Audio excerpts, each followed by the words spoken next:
หอมเฮากินเบิ่งเลยคล้ายๆมันสุดๆเนี่ยพี่น้องเอ้ยอู้อืมมันจะฉีกเบิ่งขึ้นมันเป็นคือแพบนี่นี่คือแพทย์นี่เนาะนี่บ่นี่เฮ็ดเป็นนี่ได้นี่โอ้ว่าเสียจับพอดีได้บัตรดิเฮ็ดที่ไหนพอดีได้บัตรสบายดีป้าดุมักโอ้อย่าหยอดเด้ออย่าหยอดเด้อคำชมนี่บ่กินเด้อน่ะน้ำส้มเดี๋ยวกินเดี๋ยวนี้ตลอดได้เถอะเดี๋ยวพี่น้องน้ำมือได้เนาะน้ำมือสิคอยหึงไปเท่าหน่อยแต่ก่อนไม่ได้โดนได้พี่น้องไปไม่ได้โดน2-3มื้อนี่มาแล้วมาเถิด2-3มื้อมาแล้วแต่ว่ามันคอยขยับไปอยากจาก2 มื้อ3 มื้อแล้วก็4-5 มื้อล่าสุดนี่เกือบสิฮอด10เนาะ10เด้อเกือบ10 มื้อเลยบ่ได้อยู่ลูกเนาะโทรเอาลินตกลินลูกให้โทรหายมากแต่บ่มาแล้วลินมาแต่นี่มาอยู่โดนเติมนี่เนาะแต่มื้อเข้าพรรษา29 30 31 1 2 5มื้อ5มื้อกันนี่นะโอ้ได้อยู่ได้โดนหลอดแล้วนี่เนาะบ่ให้จันหาเงินเอาดิเนาะนั่นแหละจังหวะเนาะไปคู่มือคู่เว้นไปอยู่โดนไปที่กับลูกเมียคิดจังได๋คิดฮอดสิคิดที่ได้เนาะพี่น้องเอ้ยคิดฮอดให้เราดิ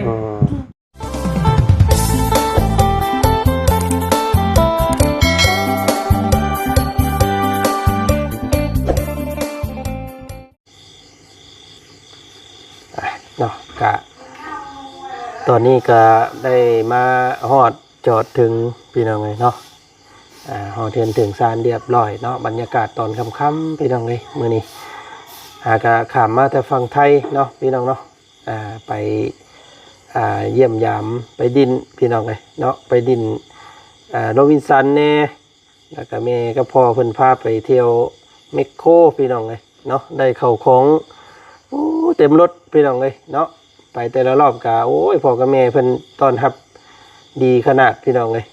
เนาะบ่ฮู้ว่าบัดเพิ่นมาหานี่จักสิหาอีหยังสู่เพิ่นกินเนาะ จังได๋ก็ก่อนอื่นเนาะครับขอบพระคุณเด้อทางพ่อกับแม่หลายๆพี่น้องเนาะแม่ยุ้ยพ่อตุ้ยเนาะเพิ่นก็อยู่ยะโสผู้ใดพี่น้องมาไกลเนาะแต่ว่ายังเล่นมาหาลูกหาหลานได้พี่น้องเลย เนาะจังได๋ก็ขอบพระคุณหลายๆเด้อแม่กับพ่อพี่น้องเนาะจงอยู่ดีมีแฮงแล้วก็แม่เพิ่นฝากพี่น้องเลยเนาะมื้ออื่นนี่แม่เพิ่นฝากอันนี้ไปให้สาวลำเพ็ญ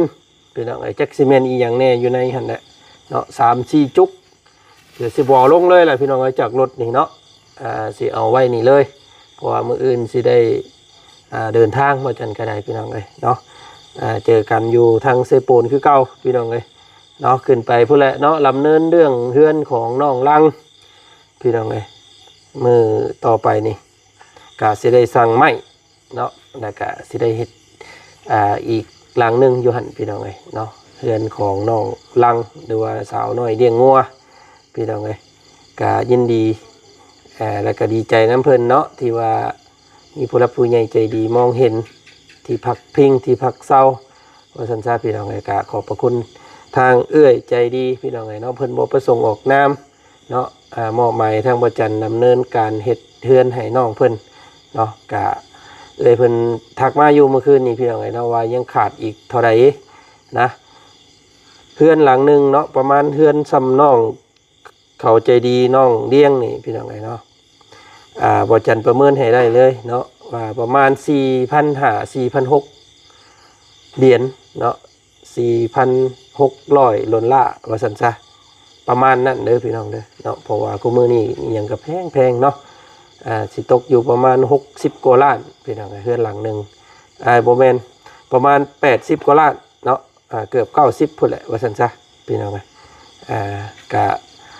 ประมาณ 4,500-4,600 นี่ได้เฮือนหลังนึงเนาะพี่น้องเนาะ มาเบิ่งก่อนพี่น้องเอาอีช่างมาเนี่ยโอ้โตเนาะมื้อนี้อยู่ ภายในรถพี่น้องเลยเนาะสีมืดๆนี่เด้อพี่น้องเลยเอาผลออกมาป้าไว้อันอยู่ท้ายรถนี่ก่อนเอาก็ว่าอยู่ดีมากน้ำเฮาหั่นแหล้ว มาก่อนก็บอกอยู่เอาบุญเมื่อได้ปะ ใส่ตึ๊บมีดอก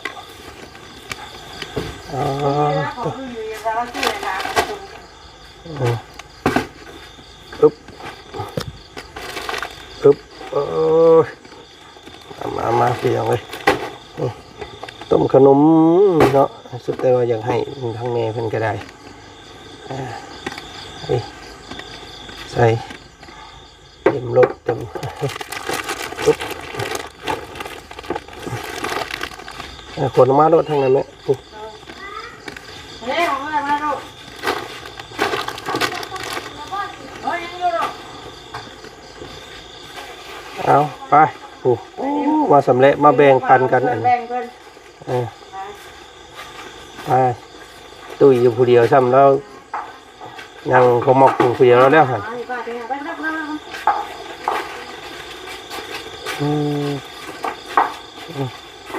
สารหน้าเพื่อนกันพี่นะลูกบอกไปนะ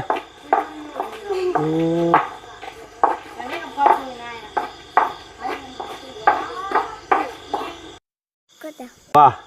โอเคยำมาใกล้ๆสุกสาวเพิ่นตะกล้องให้อึ๊บฮะอันนี้ของสาวลำเพ็ญอื่นสิแวะไปให้เพิ่นนะพี่น้องเอ้ยเนาะเอาโอ้ช่องขี้แตกแค่ช่องขี้มีแนวแตกแค่นี่อันนี้ซื้อน้ำมาไว้ให้ลูกสาวพี่น้องเอ้ยเพราะว่าย่านลูกสาวบ่ได้กินน้ำนี่ดูhowพอบ่ได้อยู่เด้พอบ่ได้อยู่เลยย่านลูกสาวน้ำกินเบิดนี่อึ๊บนมจุกนี่ก็ข้าวต้มขนมทางแม่เพิ่นเอาให้พี่น้องโอ้ยเนาะมุกขอบใจแม่เพิ่นหลายๆที่หักแพงครอบครัวของเฮาเนาะไปยามมาแวพี่น้องเลยของฝากของต้อนตลอดเลยเนาะยังเดือนี่แหละว่าจันกระไดพี่น้องเลยเนาะลมลุกคุกคานอยู่ต้องของบาจันกระไดจักซีเป็นนี่ไรแหละรุ่นกันอยู่พี่น้องเลยอยู่ในระหว่างการเผาล่อเนาะจักสิเกิดยังขึ้นว่าซั่นซะแต่ว่าบ่เกิดบ่เกิดก็ตายคือเก่าพี่น้องเลยเนาะวิว วิวตายคือเก่าเนาะบ่ฮู้ว่าคำว่าจันโดนปิดไปนี่จักสิทำไรละพี่น้องเลยว่าจันเนาะจักสิมีผู้ให้กำลังใจอยู่บ่พี่น้องเลยเนาะกำลังอกกำลังใจกันนี่เด้อเนาะไปเนาะไปพี่น้องเลยเนาะคนข้างในว่าข้างในพุ่นแหละอึ๊บโอ้มึงอยู่หั่นการวนหนูหน่อยกินเวทเลยเอาดูนี่เอาเข้าไว้ในเด้อยังเฉยนี่ฟองนะแม่กับเขาซื้อมาให้น้องซื้อมาหน่อยเนาะโอ้ยพี่น้องมันแม่เพิ่นมักเล็กเนาะสมัยแม่มักเล็กน้อยอีเรือเอามาวางนี่ก่อนเดี๋ยวจังมาเบิ่งอีก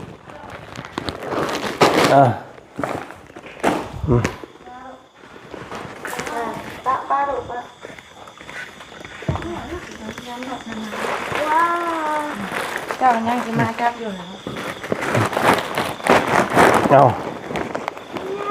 อาขอไหนพุ่นลูก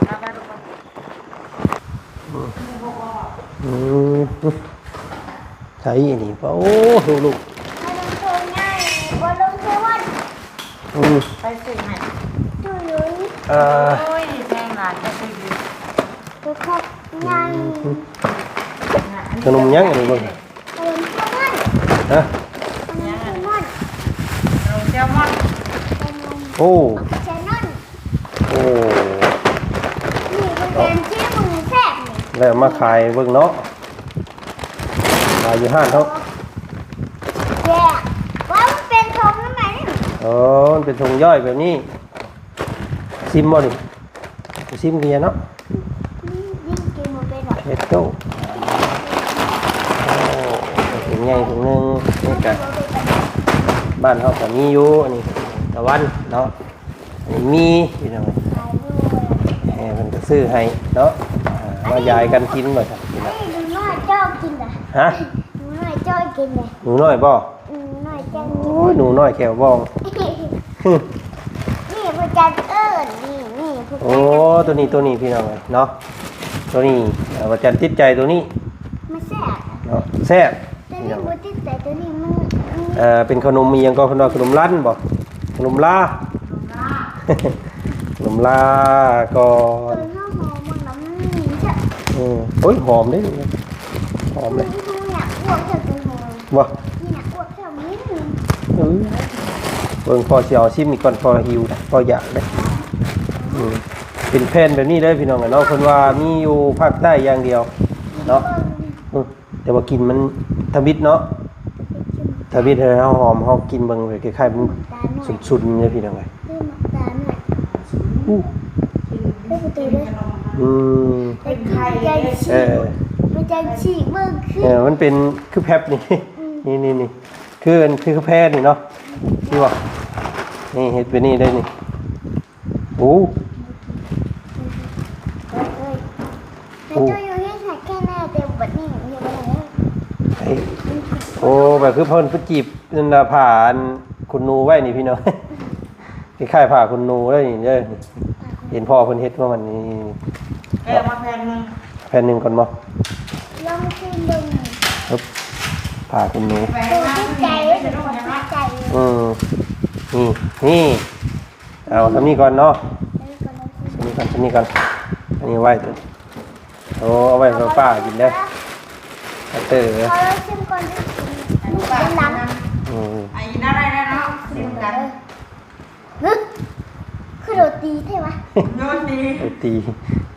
ปับไปเลยมันเป็นแบบนี้นี่พี่น้องเนาะเป็นเส้นใยเป็นแบบว่าคล้ายๆสวิงเนาะคล้ายๆเงี้ยงเนาะ ไม่ได้ เนาะ จะกินจับเท่า เป็นคือ หอมหมักตาล คือมองตาใช่คือหมักตาลเนาะอุ้ยโอ้ยบ่ได้ก็ได้พี่น้องเอ้ย ให้เราให้ใส่กินไข่แน่อยู่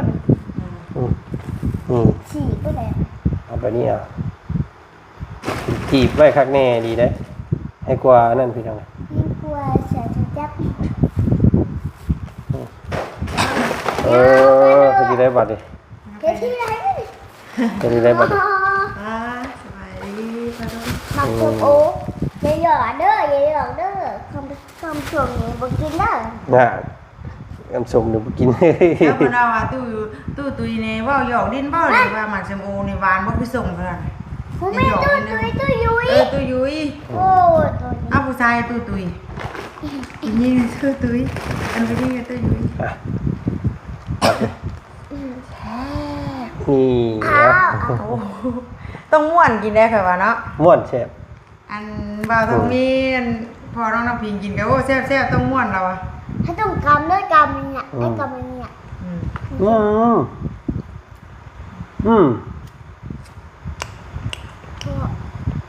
เพราะว่าทำแบบหิวเข่าวทียังมากกินช่องชีแล้วอยู่ ท้องเนาะ ต้องชีอยู่ท้องเนาะ ก็ยังก็หิวแล้ว อ๋อพันเลี้ยงเข่าเนี่ยพี่น้องซื้อข้าวต้มขนมให้โอ้ยเนาะคือ ทั้ง ข ฝาก ยอม เฮาแล้วก็ทั้งฝาก แมน อัน เคสช่วยเหลือ โคนเพิ่นแน่ น้องป๊อปเนาะ น้องป๊อปกระไร ป๊อปน้อง ดิโอ น้องอีน้องอี ใช่ไหม ทางนี้ดูดิที่ไหนจ้ะเห็นไหม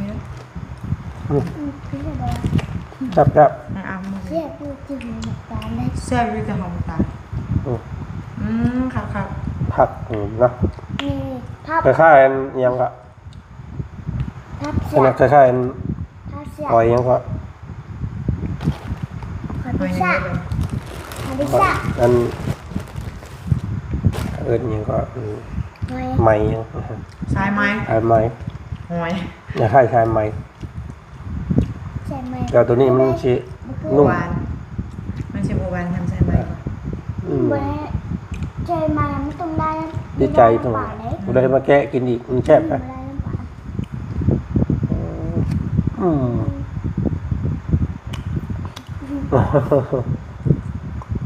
แต่แม่ ขอบคุณตู้ยุ้ยได้ไหม ผักขึ้นก็ยุย ขอบคุณค่ะตู้ยุ้ ขอบคุ ย ณเด้อเนาะขอบคุณพ่อกับแม่หลายๆพี่น้องเลยที่คอย มื่อหน้าไปหาเราอยู่บ้านเด้อ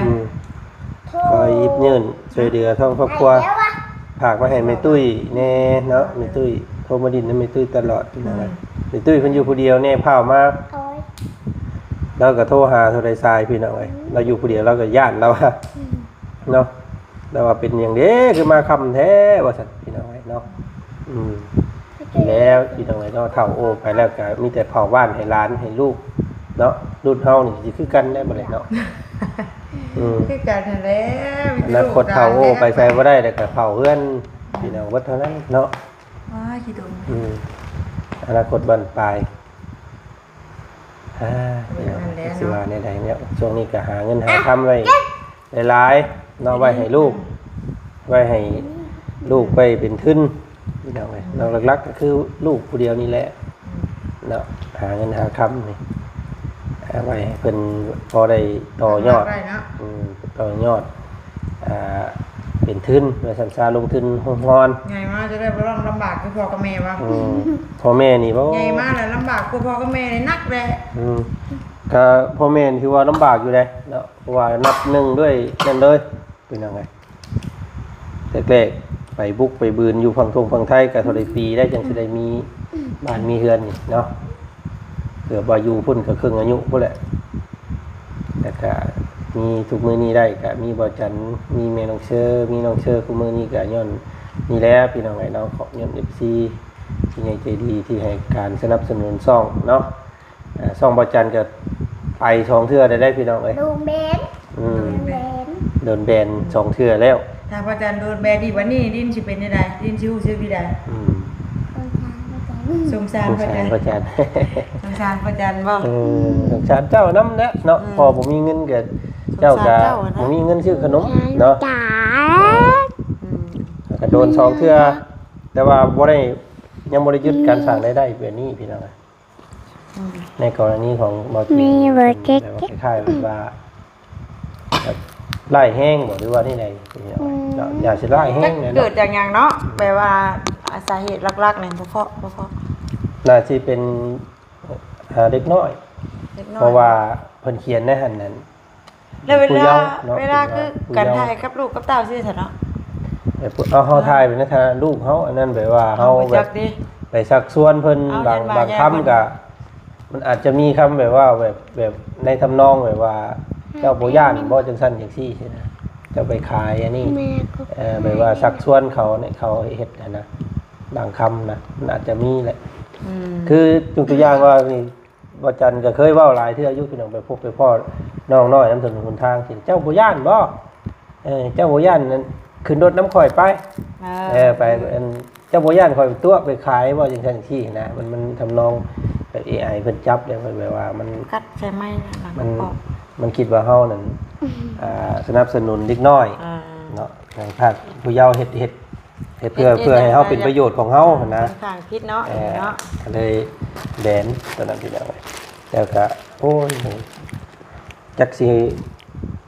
ถึกมื้อใดแล้วบ่จันก็ได้พี่น้องเพราะว่ามีหลายคลิปเนาะโดยเฉพาะการซื้อข้าวของนำถนนหนทางนี่หลาย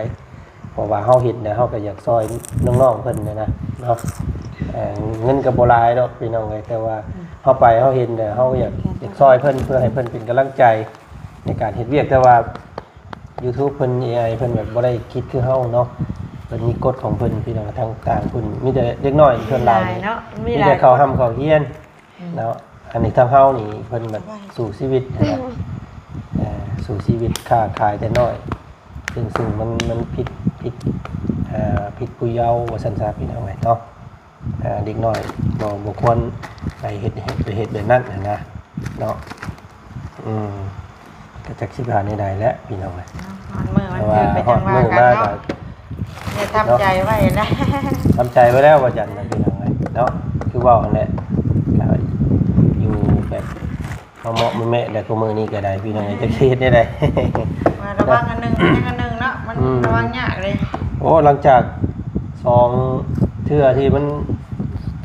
เพิ่นปิดเพิ่นแบนบ่จันไปนี่ 2 อาทิตย์บ่ แม่น อาทิตย์หนึ่งกับสองอาทิตย์นะ แล้วก็2 อาทิตย์รวมแล้วเดือนหนึงนะโดน2 เทื่ออันนั้นยังว่ามันฮู้เลยว่าคลิปนั่นน่ะเฉพาะคลิปแต่ว่าในกรณีของเบาเตียงเพิ่นนี่ บ่จักคลิปใด ห ติ มูฮู้คลิปใดเลยนะหมูจักเลยเนาะเพิ่นเอาไปเรื่อยๆเลยนี่นะอันนั้นของบ่จันยังว่าเฮาจักอยู่เนาะเฮาถ่ายไก่ถ่ายไก่แล้วก็ถ่ายอัน เห็นบ่ ตัวพังพรครับพี่น้องตัวอีเห็นมันห้องแอกนะมันผิดแต่ว่าสัญชาติภาพรุนแรงเนาะ อ๋อจังหวะตักสินแนวใดแล้วพี่น้องแต่ว่ามื้ออื่นนี้ก็สิเดินทางได้พี่น้องเด้อเนาะสิเดินทางขึ้นสู่เวียกงานคือเก่ามื้ออื่นนี่ ตายด้วยนะ พ่อกันอยู่เซโปนคือเก่าพี่น้องขึ้นไปก็แอบจะอยู่เฮิงกว่าอยู่พี่ได้พี่น้องเนาะ ไปพุ่น10 มื้อ มาพี่ กลับมาพี่น่ะ3 มื้อ 3 4 3 มื้อส่วนหลาย3 มื้อมื้อที่4มันไป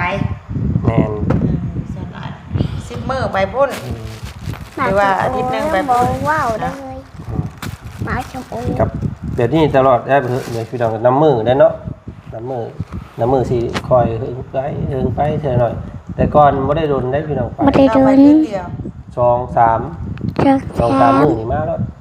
มาเถิด 2-3 มื้อมาแล้วแต่ว่ามันคอยขยับไปอยากจาก2 มื้อ3 มื้อแล้วก็4 5 มื้อล่าสุดนี่เกือบสิฮอด10เนาะ 10เลย เกือบ10 มื้อเลยบ่ได้อยู่กับลูกเนาะโทรเอา ยังตกเราเรียนลูกให้โทรหายมาแต่บ่มาเราเรียน อือ มาแต่มื้อนี้มาอยู่โดนเติมนี่เนาะแต่มื้อเข้าพรรษา29 30 31 1 2 5มื้อ5มื้ออันนี้นะเอาได้อยู่ได้โดนหลอดแล้วนี่เนาะบอกให้พี่จันหาเงินเอาดิเนาะ นั่นแหละจังหวะเนาะไปคู่มือคู่เว้นไปอยู่รนไปที่กับลูกเมียคิดยังไงเนาะ คิดฮอด สิคิดที่ไหนเราพี่น้องเอ้ยคิดฮอดให้เราดิ คิดฮอดบ่ลูกบ่คิดฮอดบ่ ที่ว่าประจันไปเนี่ย เวลาพ่อไปเนี่ยไปหลายมือคิดฮอดบ่เอ้า คิดฮอดบ่นี่เต็มไม่ได้นี่คิดฮอดซะนะบ่คิดฮอดเราโทรหาเรามาเลยมาแล้วประจัน จะโทรหา มามื้อนี้บ่ประจันมามื้อนี้บ่คนเฮานั่นนี่เนาะไปจากกันโดนมันก็คิดฮอดกัน สิไปจักว่าสิไปฮอดมื้อใดเนาะพอแล้วก็จักสิเฮ็ดแบบนี้ฮอดมื้อใดนะ หาอาชีพอย่างเด้สำรองไว้เนาะขายเครื่องขายของกาพ่อปานนั่นพี่น้องเอ้ย แล้วพี่น้องเนาะว่าจันบ่ได้มีอาชีพอิหยังสำรองมีแต่เฮ็ดนาและสำรองพี่น้องเนาะก็คือมีน้องปลามีนาถือว่าพร้อมแล้วอันนั้นพี่น้องเนาะสแตนบายถ่าแล้วตัวนั้นร้อยทั้งร้อยอยู่แล้วเนาะเฮาต้องได้เฮ็ดอยู่แล้ว เฮาเฮ็ดอยู่แล้วนะ ประจำอยู่แล้วเนาะ บ่ได้ปะแล้วอันนั้น เออ เพราะว่าหน้ามันต้องเฮ็ด มันเป็น ว่ามีกินคือเฮ็ดได้ข้าวนะเพราะว่ามัน เป็นประเพณีเฮาเนาะ เป็ เป็น น เฮาบ่อยากปะให้ปะนะ เป็นการสืบทอดนะพ่อแม่เพิ่นมอบหมายให้แล้วก็เฮ็ดพอสิกินพ่อมื้อนี่ก็บ่ได้กินพ่อมื้อแล้วพี่น้อง แต่สมมุติเราเฮ็ดปีนึงนี่กิน3ปีก็บ่เบิด แม่นเพราะว่าปีนี้เนี่ยนับเลยบ่ยังบ่เบิดกระสอบครับ เพราะว่าเฮาเดือนอื่น เพราะว่าบ่ได้ไปกินบ่ได้กินชูกินเฮือนตัวเองเนาะเวลาลงกันน้ำไม่ตุ้ยก็กินน้ำไม่ตุ้ยเวลาดินลงน้ำมันป้าก็กินน้ำป้าแล้วก็เวลาออกไปนอกก็ซื้อเข้ามายังบ่เบิดเท่ากระสอบเดียวซ้ำได้พี่น้องเอ้ยแต่ว่าก็สิขายออกไปนํเพราะว่ามันรักษายาก หนูกินเนาะขายกับบ่พอสิหลายดอกพี่น้องเอ้ยได้บ่ฮอดนั่นน่ะซ้ำ ข้าวราคาถูกเลย แพงขายเมื่อกี้นี่ก็เท่าไหร่ฮะ6-7,000บ่เบิดเท่านั้น อันนี้ราคาเท่าไหร่โลละ7,000 8,000คือเก่าแล้วครับใช่ปะ เฮ้ยนี่บ่ ใช่ปะ มึง เวลาคือ ตัวมันบ่สมๆมันลาเลยค่ะแล้วว่าเป็นอีหยังก็หมากชมโอทับทิมบ่ แหมหมักส้มโอแต่ว่าอีกทับทิมบอกพี่น้อง หมัก นี่ นาวมันคือหมักนาวเนี่ยใช่ไหม คือบางน้ำไงโอ้ยเม็ดของเขา อืม ได้ผู้ดำหมากกับเมตุ้ย คัน มา หย ซิ อ ม ด เมืองก่อนตอน คัน นี้ หยอด แล้วว่า กินไหม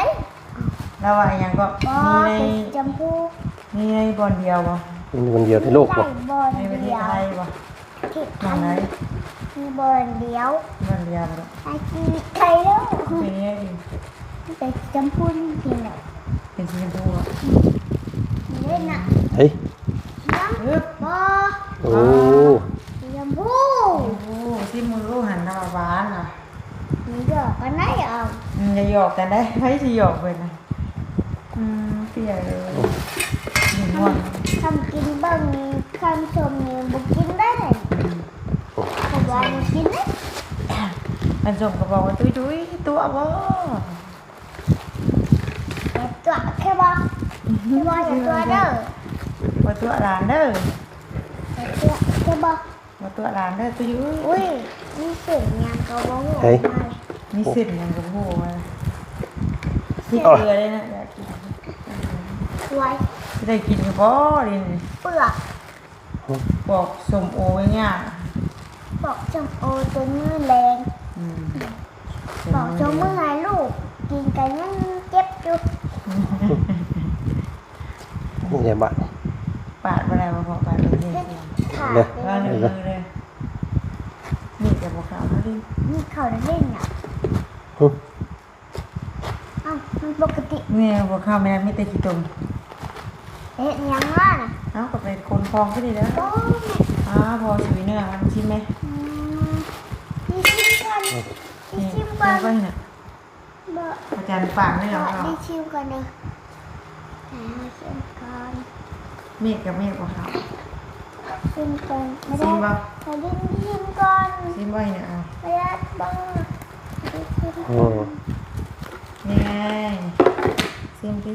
นี่ ชิมไปได้ นี่ กันชิม โอ้เอง ชิมกันชิมเลยแบบนี้จะหยอกน้ำเด้อ อย่าหยอกยานเด้อไว้ซื่อๆบ่เนี่ย น้ำบ่กินไหม อืม กินยังไง อาหารเซรินซิมมาให้เซรินเว้ารสชาติเป็นไง อ่ะโอ้ มั่มเข้าไปเด้อเอาสิมึงไปเด้อ เป็นยังไง ชมทุกบ้าน ว้าว เยี่ยมไหม อื เยี่ยมเล ม ยแสดงว่าตัวอยู่บริตัวบริตัวลานตัวนี่ หวานเนาะ หวานเนาะ หวานแซ่บได้พี่น้องเลย จะมาจัดโผล่ไปด้วยปาดเฉาะไปได้ด้วยอืม ใช่แล้ว ไปอยู่ ว่ากินมัน ไปอยู่ เอาไปเอาไปไหนกิน ตัวนี้แบ่งเด้อตัวนี้กินเด้อ แซ่บ เสร็จเนื้อ แซ่บนัว อ่ะ กินบัตเติ้ลกินยิบ กินเอ็มเคกากินแซ่บกินนัวได้โมจนเช็คบินแล้วยังถูกกอกๆกัน อืม แซ่บบ่อยจริงนะครั้งแรกเลยเนาะ ครั้งแรกยังไม่เคยกิน MK ไปได้เทื่อๆก็กินแต่ เคยไม่กินเลย เอ็มเคกับเป็นที่ห้องกินที่นี่นะหมอยกินบ่ไม่ได้จ้ากินทำไมกินจะรู้นะก่อนนะกินเดียวกัน อืม กินเดียวกันแซ่บดีนั่งจะเสือแซ่บป่ะ และพี่น้องเลยเนาะกับมาอยู่กับลูกกับเมียมือนี้รอบนี้ก็อะไรจังมือ หามือ เอ้าเหิงตึกได้สำอางนี่ หามือแต่มือคนเนี่ยมือเขาพรรษาเรานะเอาสิมา มาหามือขึ้นไปบาทนี่พี่น้องเลยเอารุ่นเบิ้งมืออื่นพี่น้องเนาะสินี่อีหยังแน่แล้วก็ต้องขอขอบคุณขอบใจทางอันพ่อกับแม่พ่อจอนนำเด้อพี่น้องเด้อเนาะเพิ่นมอบถุงยังชีพให้ ขึ้นเพจจะพูดป่ะ แน่นสิได้อยู่10สุดพี่น้องเลยนอกแจกจ่ายตามความเหมาะสม แล้วก็แม่เพิ่นพาไปหาสาวลำเพ็ญน้ำอีกมืออื่นพี่น้องเลยเนาะแม่อยู่อีเพิ่นติดตามเบิ่งด้วยกันพี่น้องเลยเนาะกับสาวน้อยเลี้ยงงัวน้ำแน่รอบนี้กับพี่น้องเลยเนาะที่กำลัง รับผิดชอบอยู่ในตอนนี้เนาะพี่น้องเนาะก็ส่วนเฮือนน้องป๊อปก็คือสิหายห่วงแล้วเพราะว่ามันคือสิแล้วแหละพี่น้องเนาะมีแต่ไปรอบนี้จังว่าสิได้ขึ้นเฮือนเลยไปจักเนาะเอาให้ติดตามเบิ่งแล้วกันทางลุงหนวดเพิ่นดูแลอยู่ทางนั้นพี่น้องเนาะเอาก็มีแต่หาอาบน้ำอาบท่ากันเนาะลูกเนาะ นอนนอนเนาะ เอาคำว่าแซ่บคำว่านัวกะขอมุกขอบใจทั้งพ่อเพิ่นแน่ ยายแม่ไปนู่น กับใจตัวอยู่เด้อกับตัวเด้อ ตัวเยอะ ชื่อของกินในร้าน แม่ดา โอ้ยโอ้ยตู้ทั้งสองอยู่ดีมีแห้ง จุกันใจแม่ สุขภาพแข็งแรงเด้อ ก็ปากเป็นยังเยอะ โอ้ยร้านนักเพลงเด้อ แพงเด้อ โอ้ยได้มาเยี่ยมร้านใหม่ แต่มันยังได้ไหม เอาพี่น้องเนาะขอมุกขอบใจหลายๆขอบคุณทั้งพ่อกับแม่เพิ่นหลายๆเด้อเนาะอยู่ดีมีแฮงทานของอยู่ของกินให้ลูกให้หลานพี่น้องไว้บ่ได้ฮู้จักกันมาก่อนเนาะเพิ่นก็ยังหักแพงครอบครัวเนาะพี่น้องเนาะขอมุกขอบใจหลายๆพี่น้องเนาะเอาทางบ่จันขอเก็บน้ำมันนี่ก่อนบาดนี้พี่น้องเนาะก่อนเด้อเนาะเอาแซ่บๆพี่น้องมา เอาไว้ ทิม ไว้ซิม อืม ไว้อันหมูซิมนำ หายกันเด้อ อืม ซื้ออย่างสู้เป็นมาเสร็จไป แซ่บแซ่บแซ่บอ๊บ